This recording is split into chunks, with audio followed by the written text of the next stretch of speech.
Ladies and gentlemen, the winner is the government of West Bengal of India with the initiative Kanashri Prakalpa. There they come. বিশ্বের দরবারে বাজিমাত বাংলার জনপরিষেবার ক্ষেত্রে নজির গড়ার জন্য রাষ্ট্রপুঞ্জের স্বীকৃতি পেল Paschimbanga.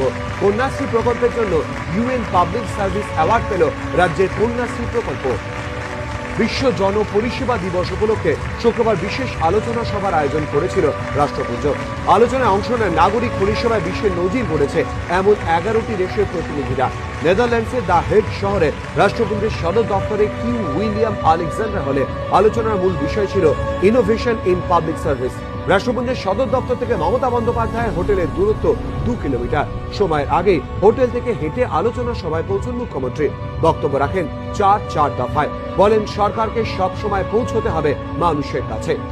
We empower the girl child because girl child, it is a Kanyasri project where we helping the girl child, even the minorities, the OBC, the other backward classes, and the peoples from newborn baby to a elder person. When a newborn baby born, we give a plant.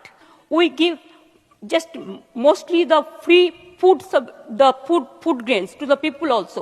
We give free health care. এরপরই সেই ঘোষণা 63টি দেশের 552টি প্রকল্পের মধ্যে প্রথম বাংলার কন্যাশ্রী প্রকল্প। The initiative is about tackling child marriage and promoting girls' education through small cash-based transfers and involving community leaders.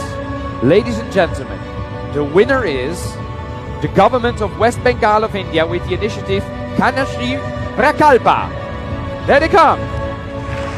Mamata বন্দ্যোপাধ্যায়ের হাতে পুরস্কার তুলে দেন রাষ্ট্রপুঞ্জের অ্যাসিস্ট্যান্ট সেক্রেটারি জেনারেল। পুরস্কার পেয়ে আপ্লুত Mamata Bandyopadhyay. Public service means it's a good governance, and good governance means you have to reach to the people, and through the commitment, the credentials, the accountability, the transparency, it will depend on the promoting of the sustainable development goals. And if we want to achieve our goals, then our target should be very clear. Our vision should be very clear. And we must promote and we must empower the minorities, the backward class, the downtrodden people. 2011 সালে ক্ষমতায় আসার পর মমতা বন্দ্যোপাধ্যায়ের উদ্যোগে চালু হয় কন্যাশ্রী প্রকল্প। ইতিমধ্যে যে প্রকল্পের আওতায় 40 লক্ষ ছাত্রী, ইউনেস্কোর তরফেও স্বীকৃতি দেওয়া হয়েছে এই প্রকল্পকে। কন্যাশ্রী প্রকল্প চালু হওয়ার পর কিভাবে তা রাজ্যের ছাত্রীদের জীবন বদলে দিয়েছে, এই দিনের আলোচনায় সে কথাই তুলে ধরেন মমতা বন্দ্যোপাধ্যায়। কন্যাশ্রী প্রকল্প এবার রাজ্য তথা দেশের সীমানা ছাড়িয়ে বিশ্বের স্বীকৃতি পেল, যা শুধু মমতা বন্দ্যোপাধ্যায় বা তার সরকারের কাছে নয়, বাংলা